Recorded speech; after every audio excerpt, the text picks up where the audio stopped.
This episode is brought to you by Wicked Cuts Jerky's mouth-watering line of premium meat snacks. Try their best-selling bacon jerky, made with real strips of juicy, flavorful bacon. Or their buffalo chicken jerky, which can only be compared to your favorite chicken wings. Or try their incredible meat sticks, infused with real cheese. Whatever you choose, you can't go wrong with their money-back Wicked guarantee. Save 15% on your first order at wickedcutz.com/snacks.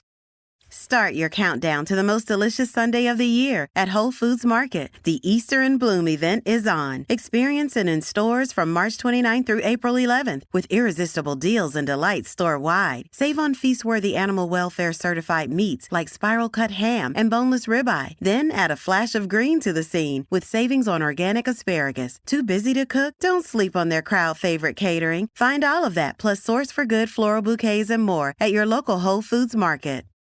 This is Optimal Finance Daily, episode 2259, Tackling Loneliness by Rosalyn Palmer of rosalynpalmer.com.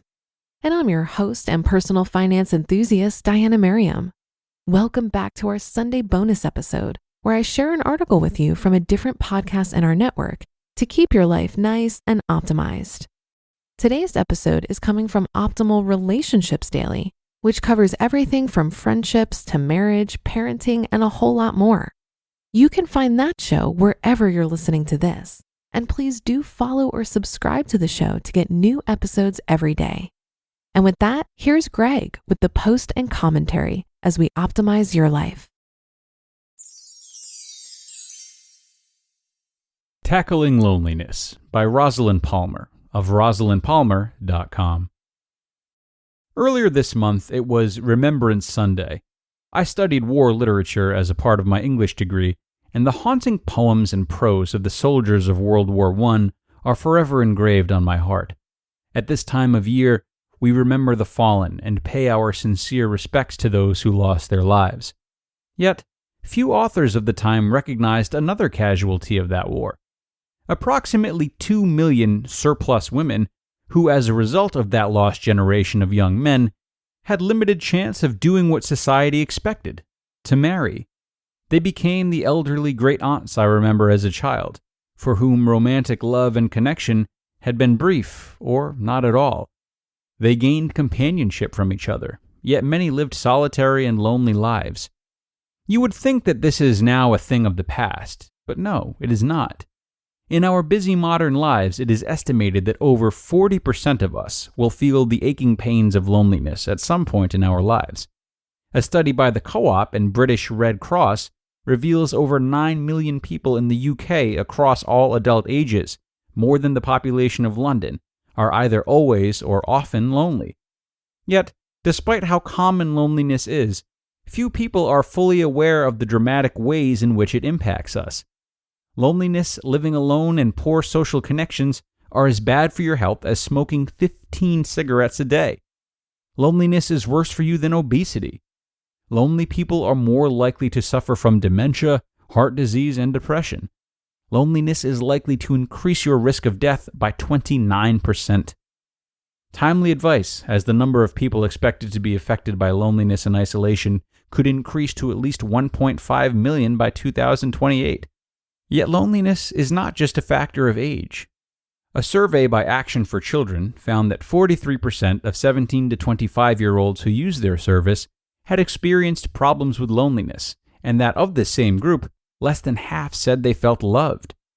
Action for Children have also reported 24% of parents surveyed said that they were always or often lonely.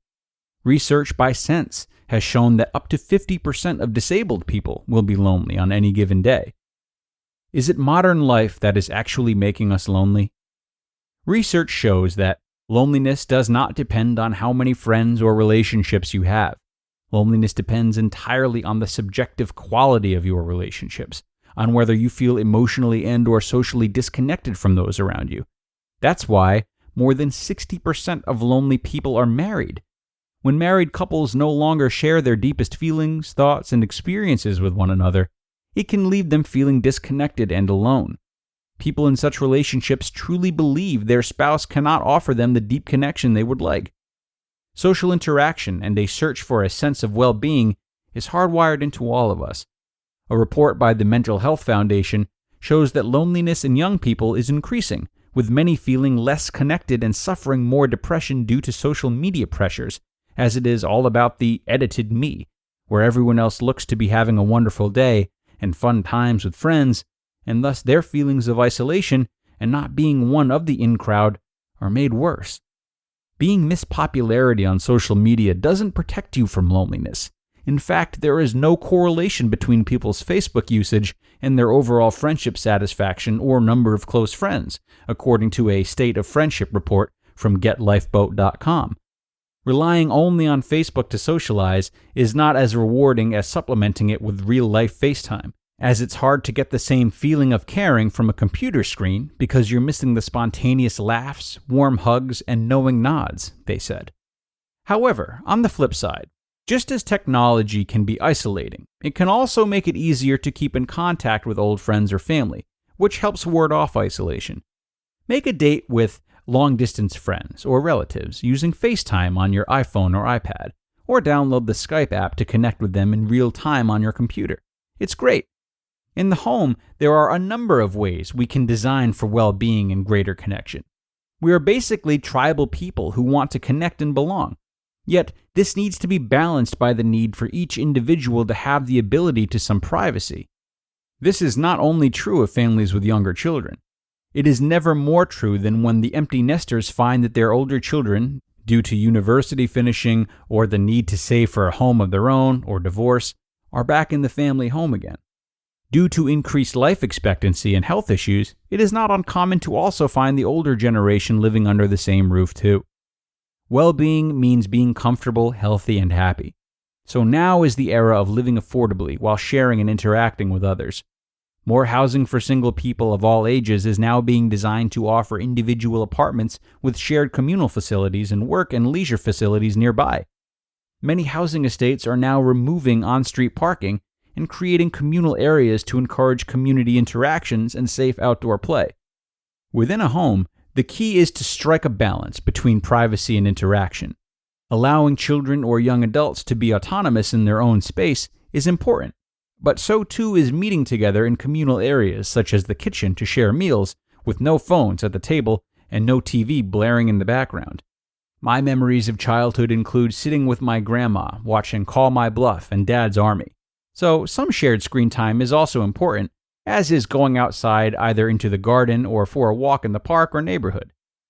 What else can you do?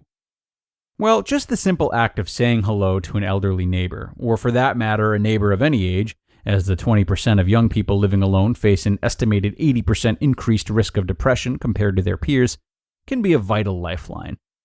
As can asking them if you can get them anything from the shops, or joining a scheme such as Spare Chair Sunday campaign, a partnership between Contact the Elderly and Bisto, which encourages you to invite an elderly lonely neighbor to Sunday lunch or afternoon tea. We can all design our lives and homes to tackle this new loneliness. That way, the books of the future can look back on this time as one of care and a better design for living for all. You just listened to the post titled Tackling Loneliness by Rosalyn Palmer of RosalynPalmer.com. This episode is brought to you by Wicked Cut's newest revolutionary snack, high-protein, gluten-free beef jerky chips. You heard that right. This chip is no potato. Instead, this addictive snack is made from 100% real beef. It's everything you love about Wicked Cut's jerky, but crispy and crunchy like a chip. And it comes in 3 flavors: roasted red pepper, Korean barbecue, and cracked pepper. Treat yourself to a one-of-a-kind snack. Save 15% on your first order at wickedcutz.com/chips. Start your countdown to the most delicious Sunday of the year at Whole Foods Market. The Easter in Bloom event is on. Experience it in stores from March 29th through April 11th with irresistible deals and delights store-wide. Save on feast-worthy animal welfare certified meats like spiral-cut ham and boneless ribeye. Then add a flash of green to the scene with savings on organic asparagus. Too busy to cook? Don't sleep on their crowd-favorite catering. Find all of that plus Source for Good floral bouquets and more at your local Whole Foods Market. A really great post covering the silent but deadly loneliness epidemic that is clearly on the rise, as Rosalyn illustrated. What I often tell my coaching clients, and what is important to remember about loneliness, is that it is paradoxically a two-way street. So in feeling lonely, you are more than likely not seeking people to be vulnerable with as much as you're relying on them to come to you.